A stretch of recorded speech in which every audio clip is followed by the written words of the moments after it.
So Jim, we do a lot of Facebook ads for Jim's Mowing, and there's a lot of things put in with the things, and there's like 10k to get started. Then there's a big one which is 2,500 weekly guarantee to give you peace of mind.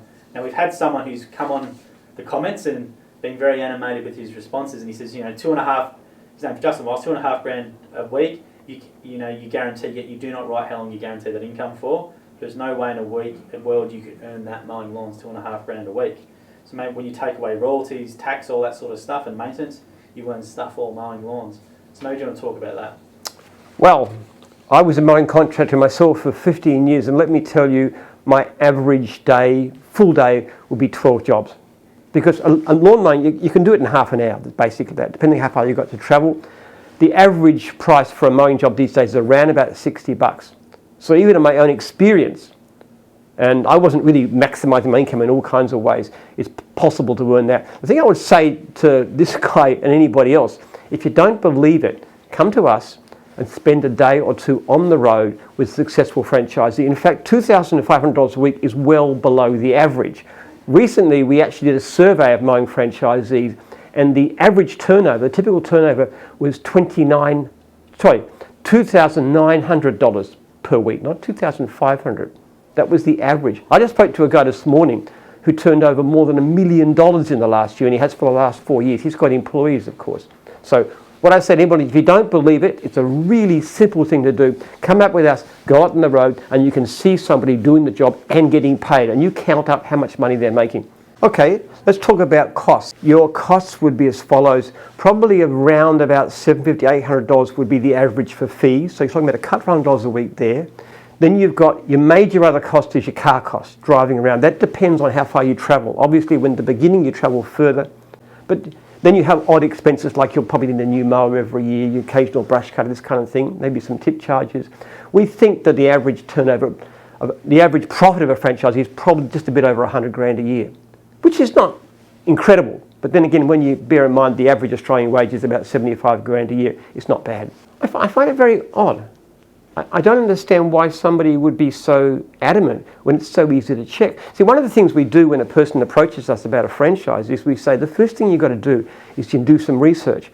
I want you to go out on the road. In fact, we insist on it and spend some time with established operators, learn how it's done, see what they do, see whether you want to do it. But it's very easy to check the income. And the other thing you really should do, and this applies to anybody buying a franchise in any system at all, including ours, you must get hold of a list of current franchisees with their contact numbers. The ACCC insists it's provided. If somebody doesn't do that, they're in breach of the franchising code, in breach of the law. And you could actually ask for your franchise money back if they fail to do such a thing. Get hold of that list from wherever you're looking and ring as many as possible and just ask them and say to them, look, $2,500 a week, that's impossible, isn't it? Just see what they say.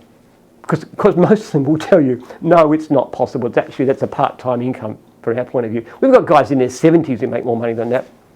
Now, one of the questions asked, how long does this go on for? And that is an important and it's a good question.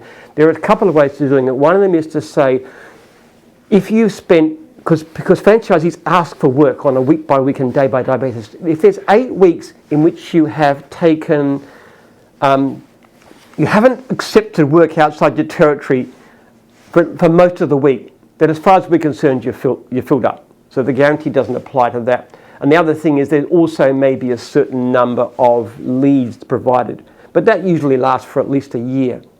Now, what we offer, I might say, is not actual income guarantee. What it means if you don't make that level of money, $2,500 per week, what you can and should do, in fact must do, is go out and do free services for people you like. And it could be your mother.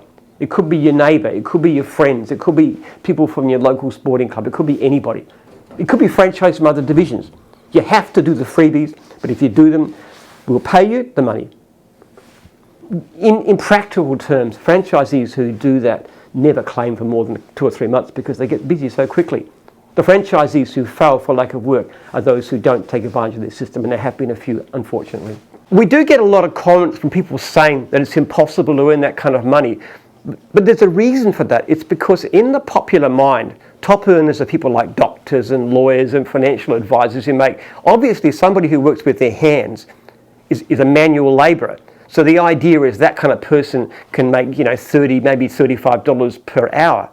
The fact of the matter is we wouldn't even consider any new division where you couldn't make at least $60 per hour.